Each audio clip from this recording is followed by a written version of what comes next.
नमस्कार दोस्तों, स्वागत है voice of smart Hindi YouTube channel पर आप सभी का। और आज के सेशन में हम कुछ खास डिस्कस करने जा रहे हैं इतिहास का एक ऐसा मुद्दा जो आज भी समाज में बरकरार है, दैट इज डाउरी सिस्टम यानी दहेज प्रथा। तो आज के सेशन में इतना इंटरेस्टिंग टॉपिक ये है दहेज प्रथा। जानना तो चाहते हैं क्या शुरुआत से ये एक दहेज प्रथा ही था, क्या इसे कुछ और किसी नाम से इतिहास में जाना जाता था, या यूं कह सकते हैं कि समय के अनुसार इसकी परिभाषाओं में कुछ बदलाव किए गए। तो आइए कुछ ग्रंथों से या कुछ लेखों के माध्यम से या कुछ इतिहासकारों की टिप्पणियों से जानते हैं हम इस दहेज प्रथा के बारे में। तो इस सेशन को शुरू करने से पहले प्लीज लाइक एंड शेयर जरूर कीजिएगा, ठीक है। तो बढ़ते हैं आज के सेशन में। तो सबसे पहले नजर आता है हमें ये दहेज प्रथा को लेकर एक शब्द जिसे यहाँ लिखा गया है स्त्री धन। क्या नजर आता है हमें? स्त्री धन। देखा जाए तो दोस्तों, अगर प्राचीन काल से बात करें तो सबसे पहले हम लोग जितने भी सामाजिक व्यवस्था को लेकर जानना चाहते हैं, हम लोगों का दिमाग एक ही तरफ जाता है, वो है वैदिक, यानी वैदिक सभ्यता, वैदिक काल। क्या वैदिक समाज में इस तरह की कोई प्रथा थी या दहेज प्रथा थी या दहेज व्यवस्था थी? अगर देखा जाए तो वैदिक काल में इस तरह का कोई भी वर्णन नहीं किया गया है। लेकिन हाँ, याज्ञवल्क्य ने बहुत कुछ बातें ये कही हैं इस प्रथा से संबंधित, जिसे आज प्रेजेंटली हम इसे दहेज प्रथा के रूप में जानते हैं। तो दरअसल याज्ञवल्क्य ने इसको बोला है स्त्री धन, इसे कहा स्त्री धन। अब ये स्त्री धन कौन कौन से माने जाते हैं? क्या स्त्री धन एग्जैक्टली डाउरी ही था? तो देखिएगा, सबसे पहले उनका कहना है कि विवाह के समय पर ठीक है, माता पिता और भाई द्वारा दरअसल जिस तरह की भेंट, उपहार या जो भी कोई तोहफे या आप कह सकते गिफ्ट्स ये दिए जाते थे, दरअसल उसे स्त्रीधन कहा जाता था। इसका अर्थ ये माना जाता है कि जो भी विवाह के उपलक्ष्य में, विवाह के समय पर जितना भी चीज़ें हैं, चाहे वो मूवेबल है, इमूवेबल है, किसी भी रूप में दिया जा रहा है, ठीक है। तो ऑब्वियसली ज़्यादातर प्रेफर करते थे मूवेबल चीज़ें, यानी जो एक जगह से दूसरी जगह जा सकते हैं, यानी गिफ्ट्स के तौर पर। तो इस तरह के उपहारों को स्त्री का धन कहा जाता था। ऐसा माना जाता था कि इस पर केवल और केवल इस दुल्हन का ही अधिकार होता था, न केवल इस दौरान, विवाह के दौरान, बल्कि विवाह के बाद भी इन उपहारों पर इसका ही अधिकार होता था। और न केवल माता पिता और भाई द्वारा, बल्कि ऐसा कहा जाता है कि मामा या फिर रिश्तेदारों द्वारा जो दिया जाता था, उसे भी आप इसी स्त्रीधन का भाग मानते थे। या फिर आप कह सकते थे कि अग्नि की इस उपस्थिति के बीच जितने भी लोग इसे ट्रांसफर करते थे, मतलब देते थे, उसे माना जाता था दहेज, ठीक है, सॉरी, स्त्रीधन।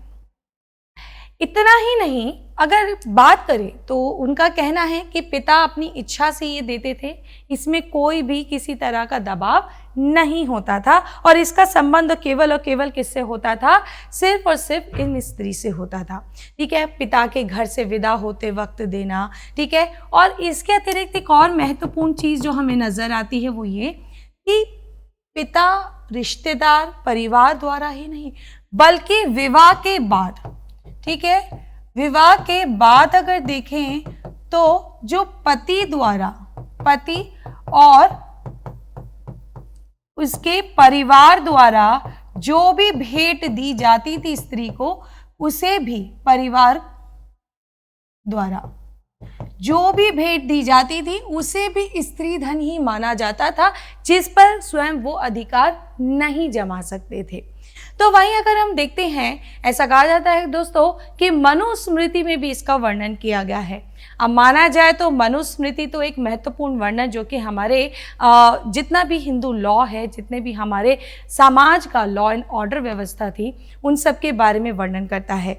तो ऐसा कहते हैं कि उन्होंने भी इसके कई 6 प्रकार के तरीके बताए हैं कि किस तरह से स्त्रीधन दिया जाता था, और उसमें भी उनका इतना ही कहना था कि इस पर जो दुल्हा होता था या उसका परिवार होता था, उस पर उसका कोई अधिकार नहीं होता था।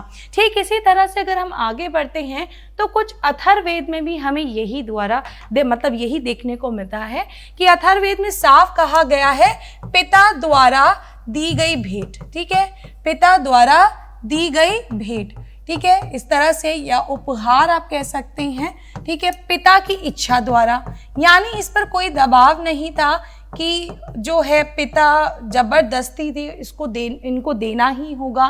पिता को अपनी पुत्री के लिए ये जो है ज़रूरी है, आवश्यक है, देना ही देना है, ऐसा कहीं भी नहीं लिखा था।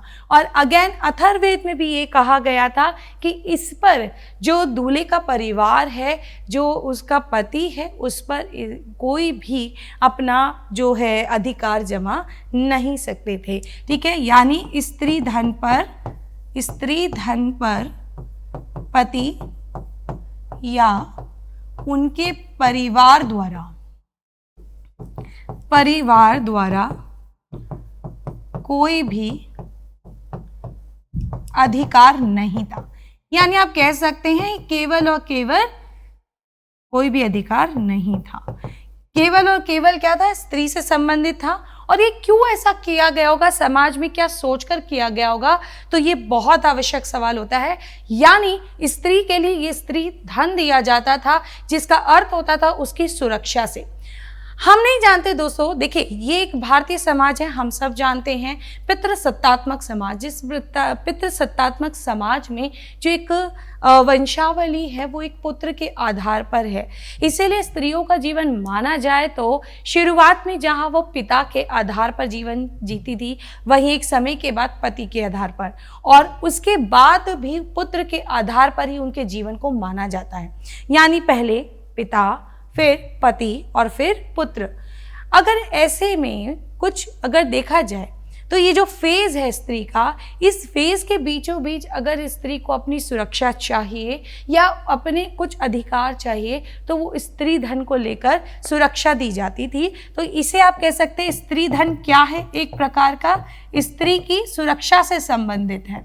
ठीक है, स्त्री की सुरक्षा से संबंधित। और इस तरह से इसका वर्णन भी हम अथर्ववेद में अच्छे से देख सकते हैं।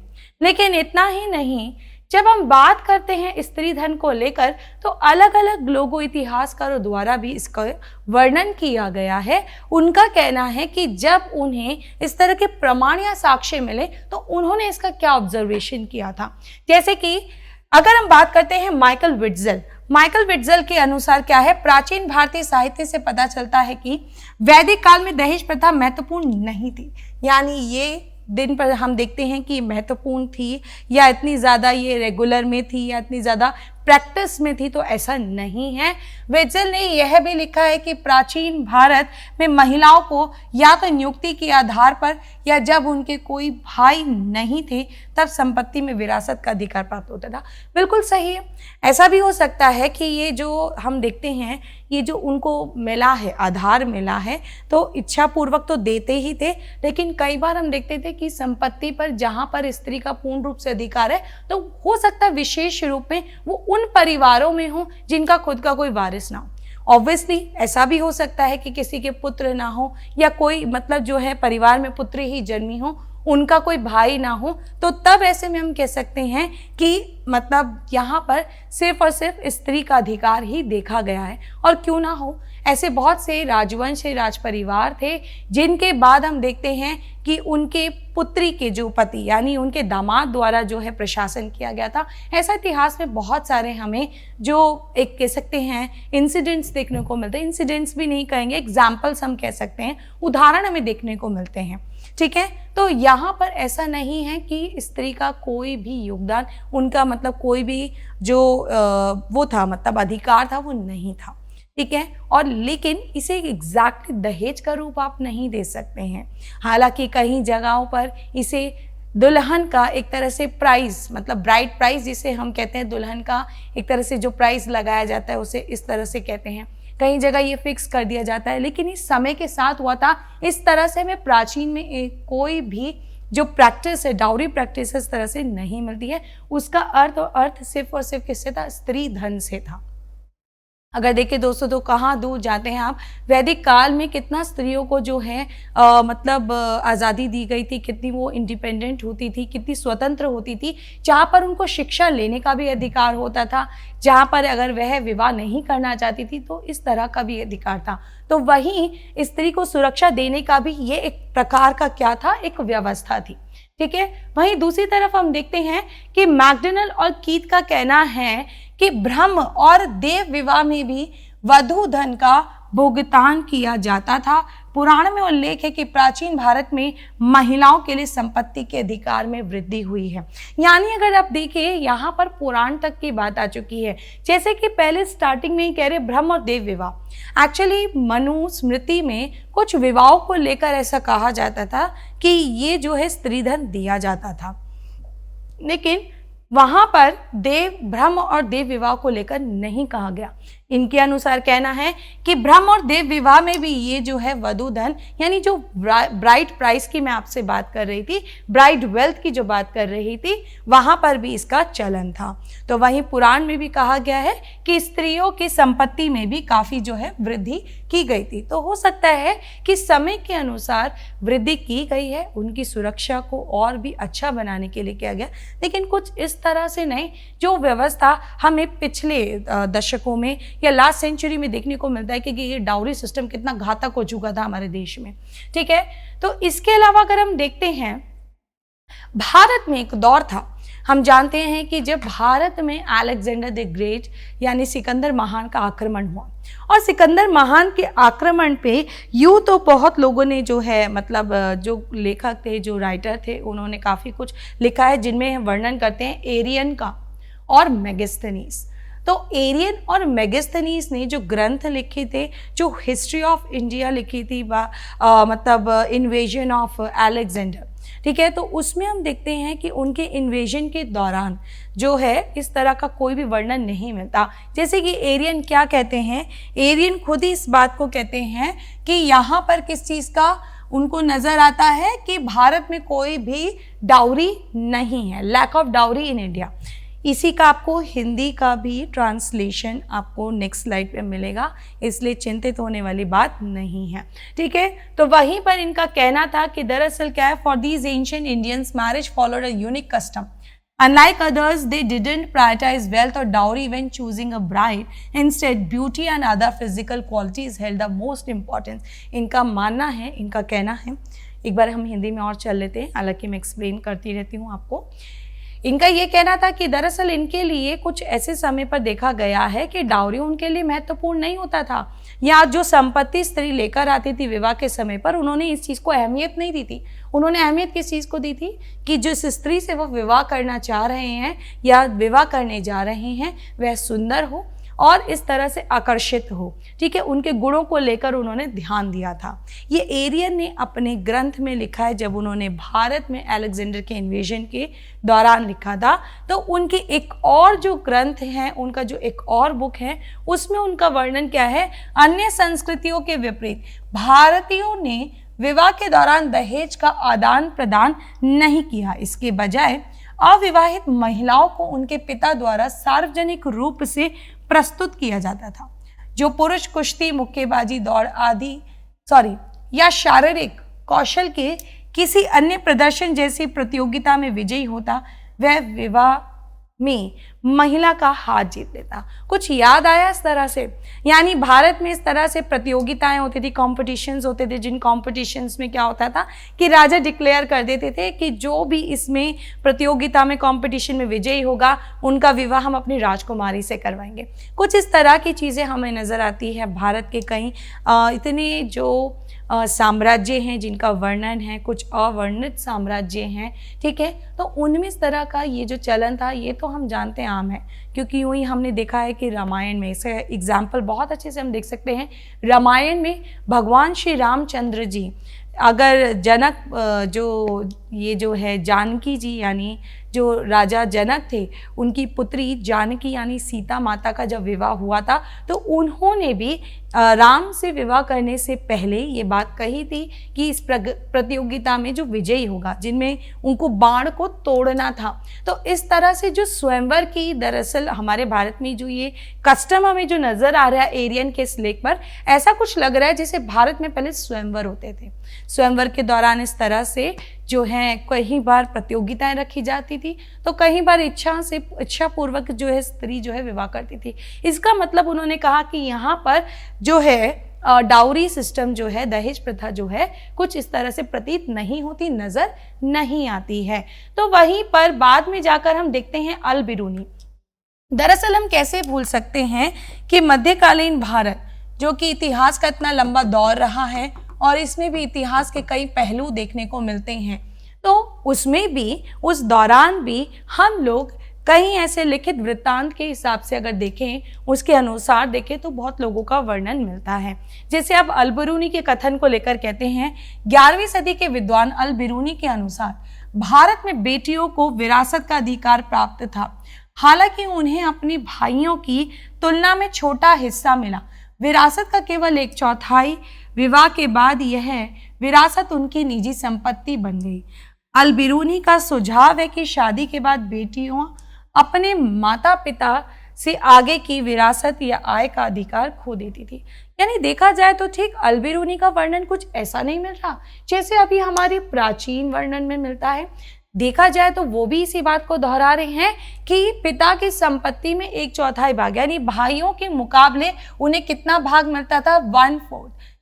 यानी ये तय था कि पिता अपनी संपत्ति का प्रत्येक एक जो भाग होता है, जो पितृसत्तात्मक में संपूर्ण संपत्ति किसकी है, पुत्र की है, वो उसको ट्रांसफर हो जाएगी। लेकिन उसमें 1/4 भाग को लेकर वर्णन कर रहे अल बिरूनी कि ये भाग स्त्रियों के लिए, बेटियों के लिए होता था और ऑब्वियसली ये उनके विवाह पर उनको अर्पित किया जाता था, जिसका उसका आधार माना जाता था उनकी सुरक्षा, जिस पर किसी का अधिकार अगेन नहीं होता था। और उन्होंने बहुत बड़ी बात कही कि शादी के बाद जो है बेटियां अपने माता पिता से आगे की विरासत या आय, यानी एक विवाह, एक समय पर जो विवाह है, विवाह के दौरान जो भी चीज़, जो उपहार, जो भी जो तोहफे उनको दिए जा रहे थे, ठीक है, जो भी उनको गहने दिए जा रहे थे, जो भी उनको मतलब आप कह सकते हो उस समय की करेंसी होती थी, वो दिए जाते थे।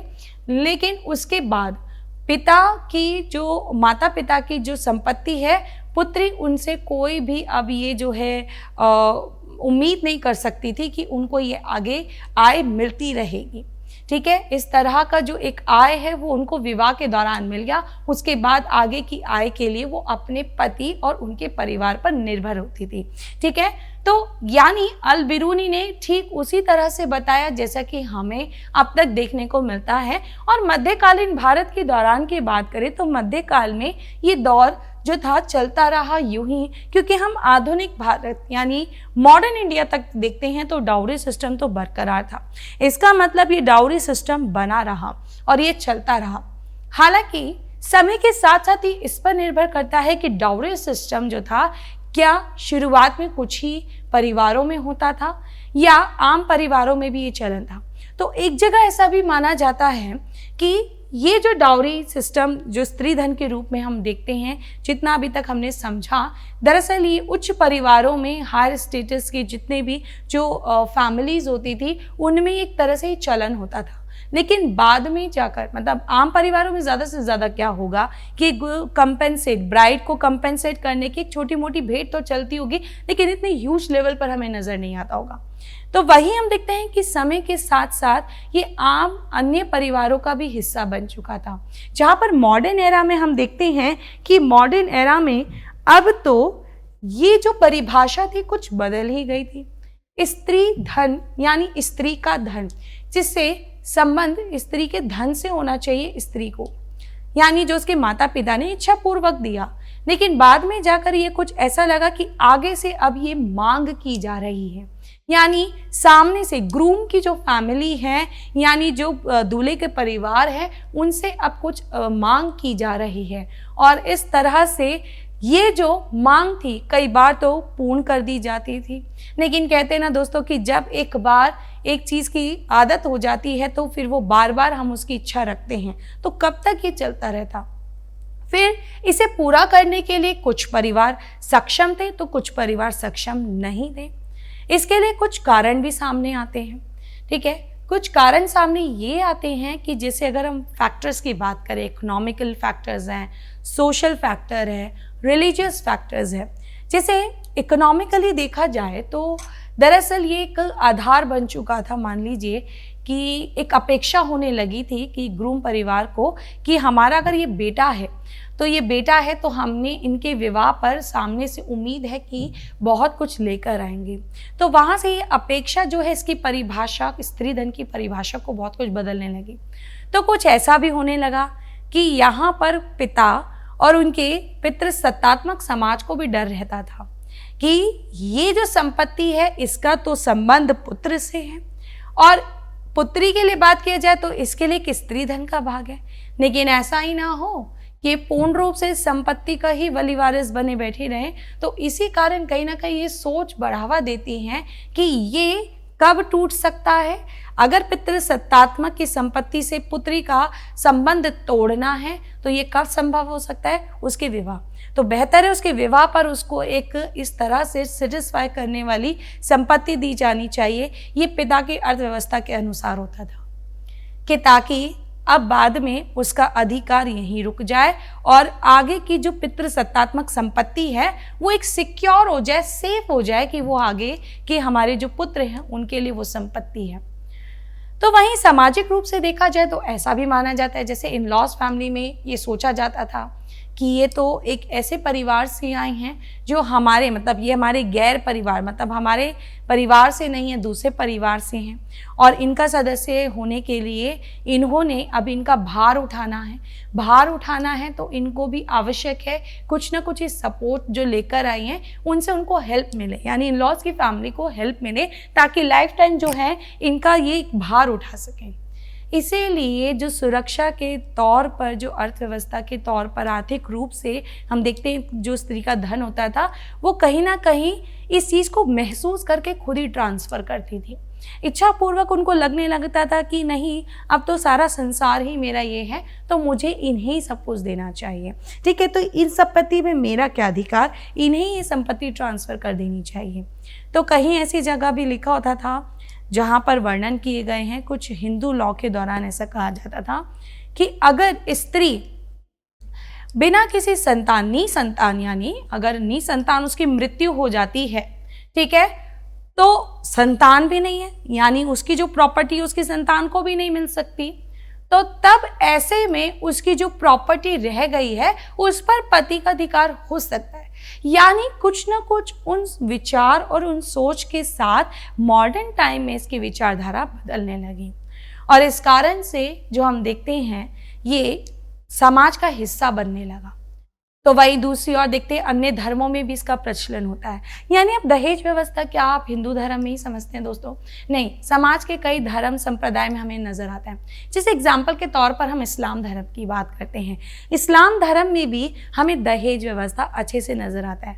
वो बात अलग है कि वहाँ पर एक बहुत अच्छी चीज़ ये भी है कि जैसे इस्लाम कानून, शरीयत कानून के हिसाब से चलते हैं, जहाँ पर उनको एक से अधिक विवाह करने का अधिकार प्राप्त था, उस हिसाब से उनकी जो धार्मिक कानून है उन्होंने स्त्रियों के जीवन को सुरक्षित भी किया। जैसे कि मेहर की व्यवस्था, जो मेहर होता था जो शादी के दौरान तय किया जाता था, वह लड़के वाले यानी दूल्हे जो है, दूल्हा के परिवार और दूल्हा दुल्हन को प्रदान करते थे। ये बाकायदा लिखा होता था, रिटर्न होता था, और बाकायदा कहा जाता था कि स्त्री के वैवाहिक जीवन के शुरू होने से ही पहले उन्हें ये देना होता है, मतलब ये देना होता है, उनको प्रदान करना होता है, तभी उनका आगे का वैवाहिक जीवन शुरू किया जाता है, माना जाता है। और इस तरह से मेहर की रकम से स्त्री का जीवन भी सुरक्षित होता है। तो यानी समाज में ये हर जगह हमें विद्यमान देखने को मिलता है। इसके तहत कितनी सारी जो परेशानियां थी, जो दिक्कतें थी, वो समाज में उभरने लगी थी। और इसके तहत हमें देखने को मिलता है कि अब एक समय आ चुका था जहां पर इसको रोकना आवश्यक हो गया था। इसलिए भारतीय सरकार द्वारा एक एक्ट बनाया जाता है, डाउरी प्रोहिबिशन एक्ट 1961। यानी 1961 के एक्ट के तहत डाउरी अब एक जो है क्या है, गैर कानूनी व्यवस्था है। और ऐसा करना यानी अगर आप कोई भी दहेज लेते हैं या देते हैं या दहेज लेन देन के लिए उकसाते हैं तो उनके लिए 7 साल के जेल के साथ साथ जो है 15,000 का जुर्माने के सहित उनको चुकाना पड़ेगा। तो वही दूसरी ओर ऐसा कहा जाता है, सरकार डाउरी के रूप में किस चीज़ को मान्यता देती है। जैसे कि अभी तक की हमने चर्चा में कई बार बताया कि एक पिता और माता और उनके परिवार यानी मायके वालों की तरफ से बेटी के लिए एक उपहार है, खुशी के लिए एक तोहफे हैं, तो इसीलिए सरकार इसको मान्यता देती है। यानी विवाह के दौरान खुशी से दोनों परिवार जो एक दूसरे को लेन देन करते हैं उसे गैर कानूनी नहीं माना जाएगा, जिसमें कोई भी किसी तरह का दबाव नहीं बना रहेगा। इसका अर्थ आप ये कह सकते हैं वहाँ पर ये चीज़ें इस कानून से काफ़ी हद तक स्त्रियों को रिलैक्सेशन मिली। क्या ये सोचना सही होगा? पर नहीं, क्योंकि देखा जाता है कि इतने कानून के बाद भी भारत जैसा देश, इतने सारे राज्य, इतने डिस्ट्रिक्ट, हर एक कोने कोने गांव-गांव तक देखा जाए तो इस तरह से अमल नहीं हो सकता था। इससे इसके तहत बहुत सारी परेशानियां सामने आई। जिस तरह से देखा जाता है कि फ्रॉड होने लगा था, यानी दहेज सिस्टम को सुनकर बहुत से ऐसे लोग थे कि जो बाहर से आकर भारत में स्त्रियों से विवाह करके दहेज लेकर उन्हें छोड़कर चले जाते थे। तो वहीं स्त्रियों के साथ जो है सख्ती की जाती थी, क्रुएलिटी होती थी, जहां पर उनके शादी के बाद उनके साथ एक अलग ही तरह का मारपीट का व्यवहार किया जाता था। यही मारपीट का व्यवहार, तानाकोची या इस तरह की चीज़ों के लिए उकसाना, जो आगे जाकर शायद सुसाइड के केसेस भी बनते थे।